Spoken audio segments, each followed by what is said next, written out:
Hey guys, what's up? And welcome to another video.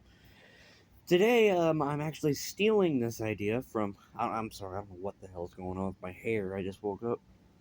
Um, I'm stealing this idea from uh, Thralls of Metal. They're like a really pretty good channel that reviews albums, and they do discography rankings and talk about metal music and sorts of stuff like that. I try to watch a lot of those channels. The same with Sand Tranquility. They do stuff like that as well. And I got an idea from watching one of their videos. And yes, I'm going to fully admit I stole this idea. But it's a good one. And so today I've got 5 awesome albums that have one bad song. So they would be perfect if they just would have wouldn't have had this one song that I didn't like.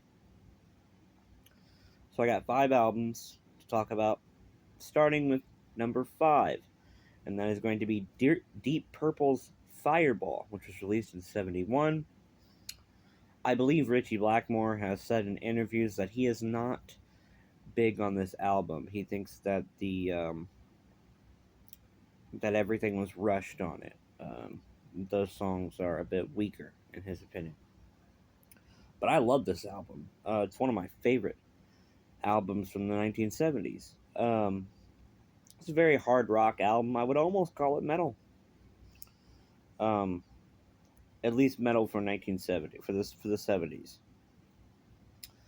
So the song that I don't like on this album, and it would be a perfect album if it wasn't for this song, is Anyone's Daughter. That song sucks ass. I don't know where the song came from. It kind of sounds like they're trying to do a Bob Dylan tribute song because it sounds like Bob Dylan, and it is just a terrible, terrible song. But as for the rest of the album, I love it. Fools is such a great song. Um, the title track, Fireball, is great. And like I said, the whole album's great. Only like 7 songs on it, and I think the album's only like maybe 30 or 40 minutes long. It's a very short one, but it's good. Okay, number 4 is going to be Pantera's Far Beyond Driven.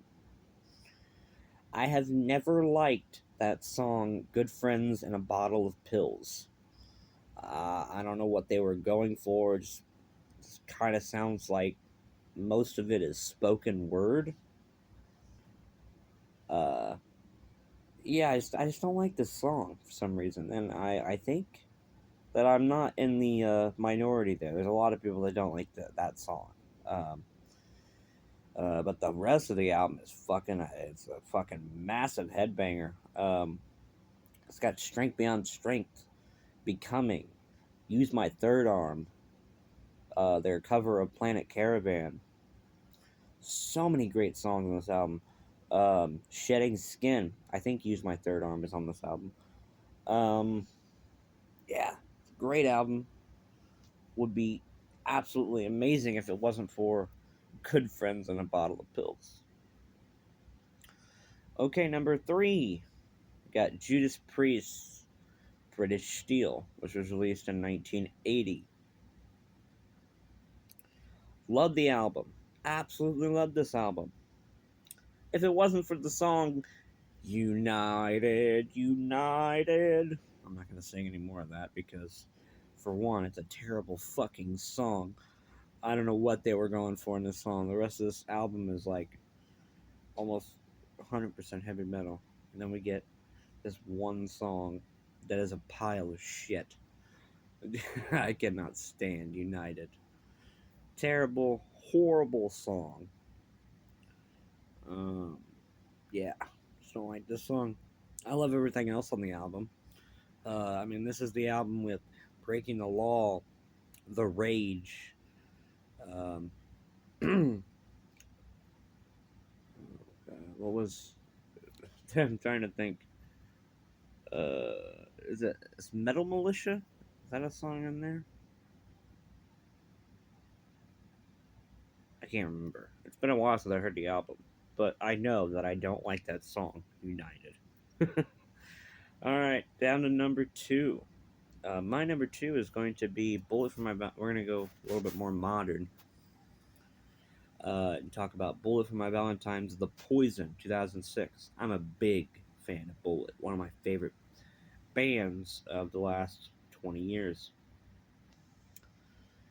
And I have just never been a big fan of the song Always and Forever, which is the final track on the album. I love. Oh, shit. I'm sorry, I fucked up. Okay, I'm gonna restart this. Uh, the song, I got the song right. I got the album wrong. This is actually off of Scream Aim Fire, which is a great album, and that was released in 2008. Sorry, it's their second album. But yeah, still, last track is Always and Forever, and I have just never been a big fan of that song. I love the rest of the album. Eye of the Storm. God, what else is on the album? I don't have the track listing right next to me, but Eye of the Storm, Waking the Demon. See, I you can tell when you listen to a Bullet album that they were heavily influenced by Metallica. Um, but at the same time, it doesn't sound like Metallica.